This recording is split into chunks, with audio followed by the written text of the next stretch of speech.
বাংলাদেশের বিশিষ্ট আইনজীবী নিঝুম মজুমদার রয়েছেন আমাদের সঙ্গে। দাদা, যে উত্তরটা আপনি দিচ্ছিলেন যে শুধু কি এই শটগানই ঢুকেছে নাকি সস্তায় আরো বেশ কিছু অস্ত্র সম্ভার গছিয়ে দিল পাকিস্তান?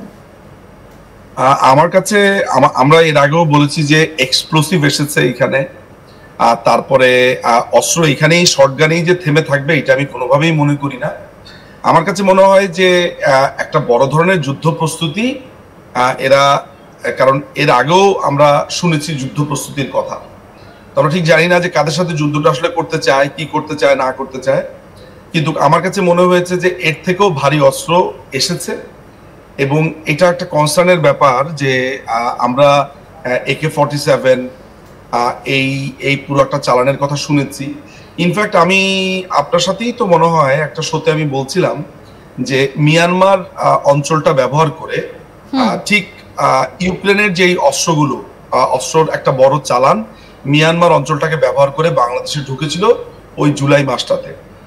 জুলাই মাসে না, ঢুকেছে হচ্ছে জানুয়ারি মাসে, আসলে আমি ভুল করছি, কিন্তু অ্যাকশনে তারা গেছে বা তারা অপারেশন গুলোতে গেছে, যে জুলাই সময়টাতে এই কোটার কথা বলে তারা অ্যাকশনে গেছে। তো রাশিয়ান যেই আমার লিঙ্কটা আছে, রাশিয়ান যে সোর্সরা আছে, তারা আমাকে পরিষ্কার করে বলেছে যে তাদেরকে বাংলাদেশ সরকারকে তখন তারা মনে হয় কয়েকজনকে জানিয়েছিল 10ই জানুয়ারি, এবং সেই সময় সরকার তৎপরও হয়েছিল, কিন্তু পরবর্তী সময় সেটার আপডেটটা আমি আসলে ঠিক জানি না পরবর্তী কি হয়েছে। কিন্তু সেই সময় আপনার রাশিয়ান বেশ কিছু মানুষ আপনার বাংলাদেশে এই তৎপরতার ব্যাপারে জানিয়েছিল জানুয়ারিতে।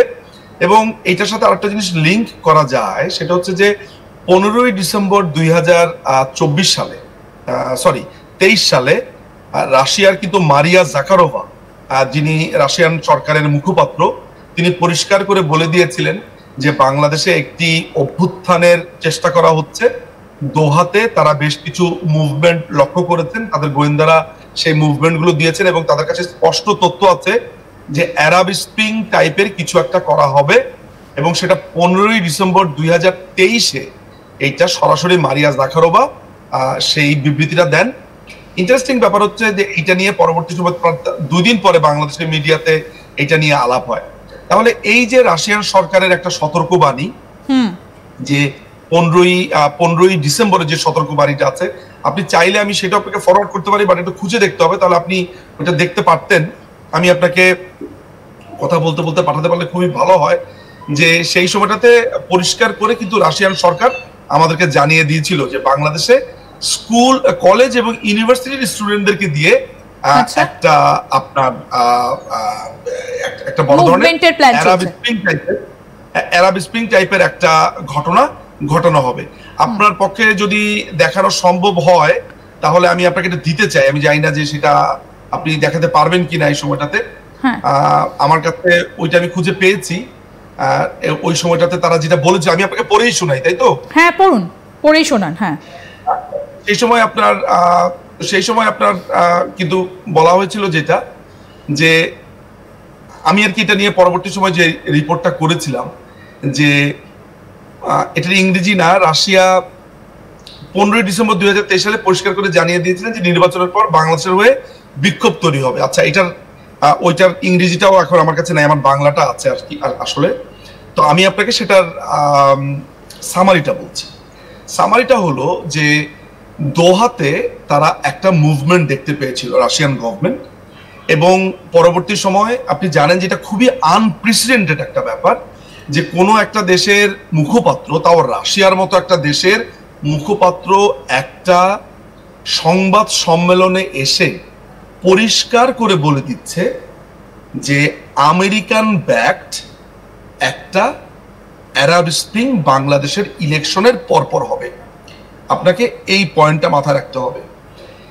এই খবরটা বেশ চাঞ্চল্য তৈরি করে।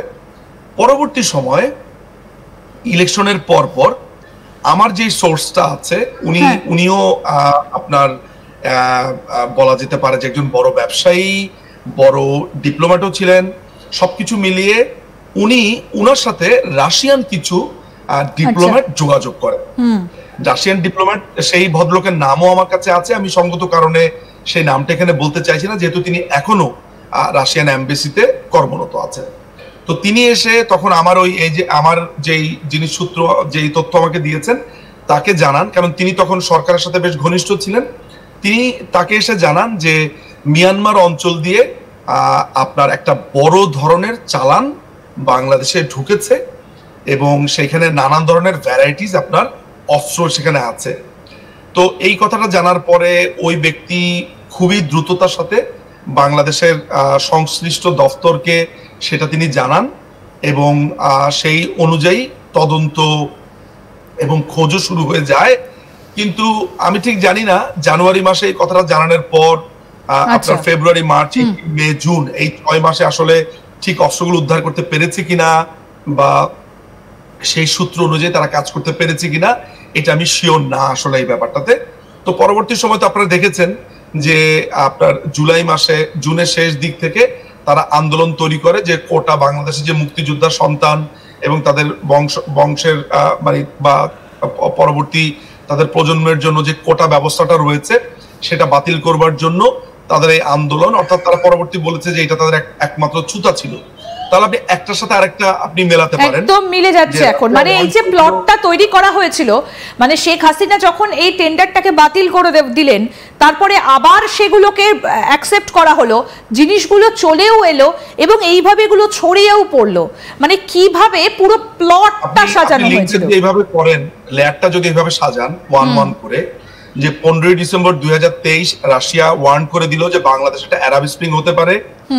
2024 সালের 10 জানুয়ারি সেই রাশিয়ান ডিপ্লোম্যাট, আমার যে সোর্স আছে তাকে পরিষ্কারভাবে জানিয়ে দিয়েছে।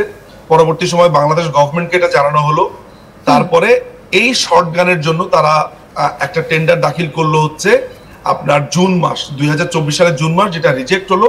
ওই সময় বাংলাদেশ গভর্নমেন্ট ওই ইউক্রেনের থেকে আসা অস্ত্রগুলো সন্ধানে ছিল। এরপরে কোটা আন্দোলনকে কেন্দ্র করে আপনারা তো দেখলেনই, আন্দোলন শুরু হলো, শেখ হাসিনা রিজেক্ট করলেন এবং তারপরে শেখ হাসিনা দেশ থেকে বেরিয়ে এলেন। তারপরে এক এক করে জাহাজ বাংলাদেশে ঢুকতে শুরু করলো এবং এই মুহূর্তে আমরা যে কাগজটা দেখাচ্ছি সেখানে স্পষ্ট করে বলা রয়েছে কিভাবে কোন পথে এগুলো বাংলাদেশে ঢুকলো। কিন্তু এখন প্রশ্ন হচ্ছে, শুধু কি এই শর্ট গান ঢুকেছে নাকি আরো অনেক কিছু ঢুকেছে যেগুলো চোখের সামনে এখনো আসেনি? আমার তা মনে হয় না। আপনার পরের সেন্টেন্সটা কারেক্ট, যে আপনার এর থেকেও বেশি অস্ত্র বা ভ্যারাইটিস অস্ত্র বাংলাদেশে এসেছে। কারণ 2 লক্ষ ছেলে মেয়েদেরকে ট্রেনিং দেওয়া হচ্ছে টাউন গার্ড বা এই নামে, আমার নামটা আসলে পুরো নামটা মনে নেই, ফর ইলাবরেশন। তাদের হাতে কি এই অস্ত্রগুলো তুলে দিয়েছে? দাদা আরেকটা জিনিস, কয়েকদিন ধরে কিছু ভাইরাল ছবি আমরা দেখতে পাচ্ছিলাম যে ঢাকা শহরে হাতে ওপেনলি শর্ট গান নিয়ে ঘুরে বেড়াচ্ছে বেশ কিছু যুবক। সেগুলো কি এইটাই, এই গানগুলোই কি তাদের হাতে ছিল? আপনি যদি খুবই একেবারে বেসিক চিন্তাও করেন তাহলে তো প্রথমে আপনার মাথাতে এইটাই আসবে যে এই অস্ত্রগুলো ডিসঅ্যাপ্রুভ হয়েছিল, সেগুলো দেশে ঢুকলো কিভাবে। চিটাগাং